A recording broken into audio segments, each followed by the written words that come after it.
5,000 years ago, two rival kingdoms stared at each other across a river that would decide the fate of the ancient world. To the north lay the marshes and river mouths of the delta, wealthy from trade and foreign contact.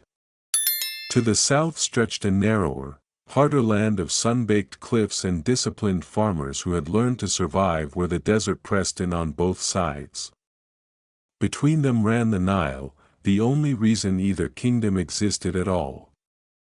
Then, in a single violent campaign that later Egyptians would remember for 3,000 years, one king crushed the other, put on a double crown that fused both lands into one, and declared himself something more than a ruler. He declared himself a god who walked on earth. What followed was not just the birth of a nation. It was the birth of an idea so powerful that it would outlast 40 centuries of history, that a single man, chosen by the gods themselves, could hold the sky in balance, command the flooding of a river, and guarantee that chaos would never again swallow the world.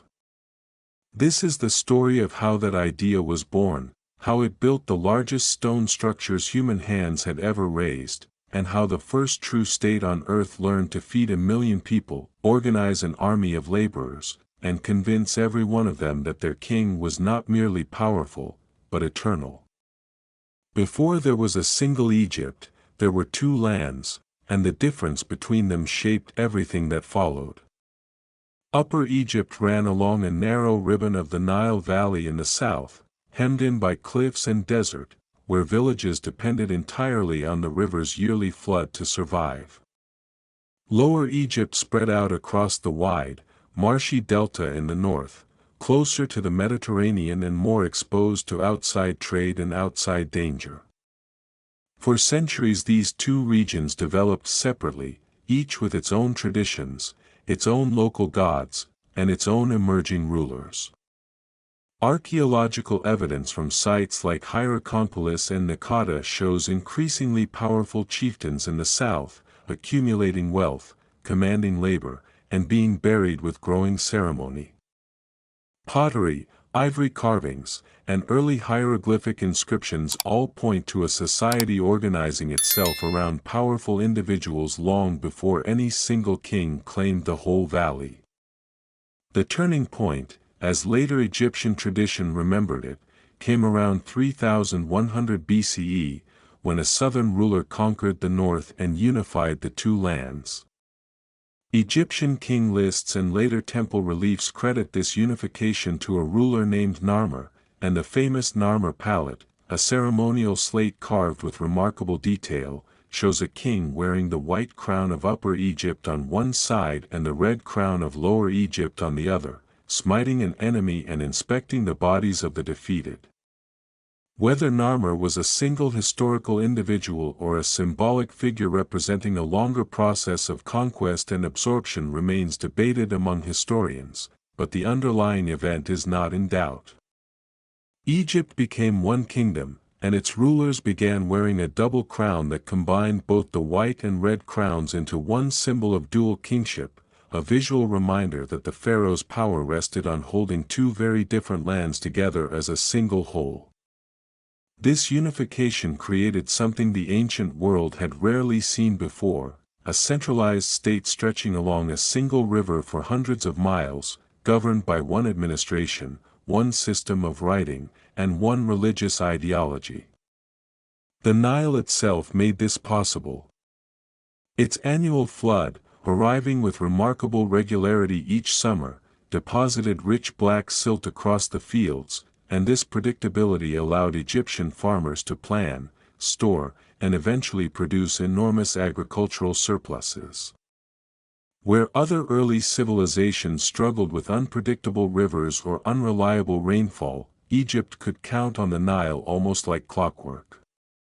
Out of that surplus grew everything else: cities, temples, a class of scribes and officials, and enough spare labor and grain to support massive building projects that had no purely practical purpose beyond declaring the power of the state and its king. Egyptian religion gave this new kingdom its ideological backbone. The pharaoh was not simply a political leader. He was understood as the living embodiment of the god Horus, the falcon-headed sky deity, and upon his death he was believed to become one with Osiris, god of the underworld and of rebirth. This was not empty flattery. It was a working theological system that explained why the Nile flooded, why the sun rose each morning, and why order triumphed over chaos. The Egyptians had a concept they called Ma'at, meaning truth, balance, and cosmic order, and it was the pharaoh's sacred duty to uphold Ma'at against Isfet, the forces of chaos and disorder. Every temple ritual, every royal decree, and eventually every pyramid was, in some sense, an act of maintaining that balance. If the king failed in this duty, Egyptians believed, the Nile might not flood, the sun might not rise, and the world itself could slide back into primordial chaos. Early Egyptian kings of what modern historians call the early dynastic period, roughly from 3100 to 2686 BCE, ruled from the city of Memphis, strategically located near the boundary between Upper and Lower Egypt. From here they built the administrative machinery that would define Egyptian government for millennia, a system of provinces called nomes, each governed by an official answerable to the crown, and a class of scribes trained in a complex hieroglyphic writing system, who kept records of grain, labor, taxation, and construction. Writing itself had emerged in Egypt at roughly the same time as unification, initially used for accounting and labeling goods before developing into a tool for royal propaganda, religious texts, and eventually literature.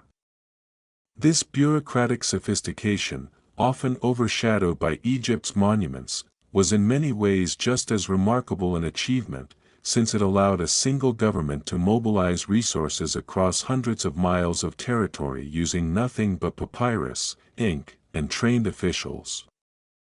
It was in the following era, the Old Kingdom, beginning around 2686 BCE, that Egyptian civilization produced its most enduring symbol of royal power, the pyramid.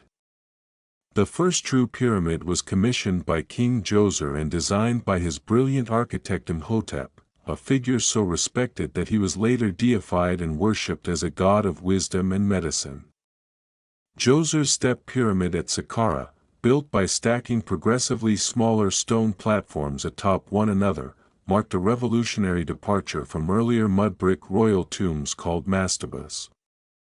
For the first time, a ruler's monument was built almost entirely from cut stone, rising nearly 60 meters into the desert sky, a structure meant to serve as a giant stairway allowing the king's spirit to ascend to the heavens and join the sun god Ra.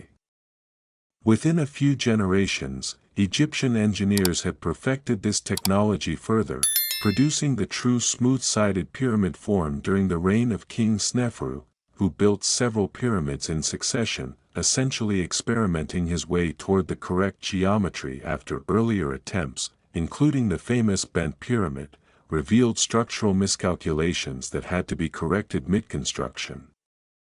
Sneferu's son, Khufu, would take this refined technique and apply it at a scale that still staggers engineers today. The Great Pyramid of Giza, built as Khufu's tomb around 2560 BCE, originally rose to a height of about 146 meters, making it the tallest man-made structure on Earth for nearly 4,000 years, a record unbroken until the construction of medieval European cathedrals and later industrial age towers. It was built from approximately 2.3 million blocks of stone, some weighing several tons each, arranged with a precision of alignment to true north that modern surveyors still find remarkable. How the Egyptians actually built the pyramids remains one of history's most studied engineering questions. Contrary to popular myth, they were not built by slave labor in the sense often depicted in later art and film. Archaeological excavations of workers' villages near Giza, conducted extensively in recent decades, have revealed evidence of a large, organized, and reasonably well-fed labor force, including skilled stonemasons. Bakers, brewers, and administrators, alongside seasonal agricultural workers conscripted during the months when the Nile flood made farming impossible. Workers were organized into labor gangs, often given names reflecting pride in their work, and evidence suggests they received rations of bread, beer, and meat, alongside medical care for injuries, based on skeletal remains showing healed fractures that would have required significant care and recovery time. This was not simply forced servitude but rather a massive state-organized public works project, one that doubled as a means of employing and feeding the population during the Nile's flood season, while simultaneously reinforcing the ideological centrality of the pharaoh in Egyptian life. Alongside Khufu's pyramid rose two more Great Pyramids at Giza, built by his son Khafre and, on a smaller scale, by Khafre's successor Menkaure. Khafre's pyramid complex also included the Great Sphinx, a colossal limestone statue with the body of a lion and, most scholars believe, the face of Khafre himself, guarding the approach to his tomb and symbolizing royal power fused with divine strength. Together, the three pyramids of Giza, along with their associated temples, causeways, and smaller subsidiary structures, formed one of the most ambitious building projects ever undertaken by any civilization in human history, executed using only bronze and copper tools, wooden sledges, ramps, and an extraordinary mastery of logistics, mathematics, and human organization. Yet this era of monumental confidence could not last forever. The resources required to build these pyramids were immense, and as the Old Kingdom progressed through subsequent dynasties, the scale of royal tomb construction gradually diminished, a sign that the absolute economic and political dominance of the pharaoh was beginning to erode.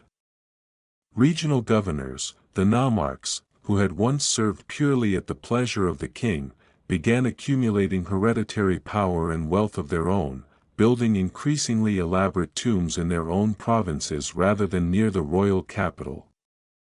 Combined with evidence of climate shifts affecting the reliability of the Nile flood, and possibly extended droughts recorded in later texts, the centralized authority that had built Giza slowly weakened. By around 2181 BCE, the Old Kingdom collapsed into a period modern historians call the First Intermediate Period, an era of fragmented regional rule, competing local dynasties, and, according to some later Egyptian texts describing this time, genuine social upheaval and famine. This collapse was not the end of Egyptian civilization, but it was a profound shock to the ideology that had sustained it. If the pharaoh was truly the guarantor of cosmic order, how could the kingdom fall into chaos at all? Egyptian writers of later periods would grapple with this question in remarkable literary works describing social breakdown, reversed fortunes, and a world turned upside down. Yet the very fact that Egypt eventually reunified, again from the south, again through conquest, again under the ideology of a single god-king restoring Ma'at to the land, reveals something important about the resilience of the ideas born in this founding era. The concept of unified kingship, the belief in the pharaoh's semi-divine role, and the administrative and religious framework established in these early centuries would all survive, be revived, and be reinforced again and again throughout the next 25 centuries of Egyptian history, weathering collapses, foreign invasions, and dynastic upheavals, because the foundational ideas proved remarkably durable. The stones of Giza still stood, visible for miles across the desert, a permanent reminder of what a unified Egypt, under a king believed to be a living god, had once been capable of achieving, and a promise, to every future ruler who gazed upon them, of what might be achieved again.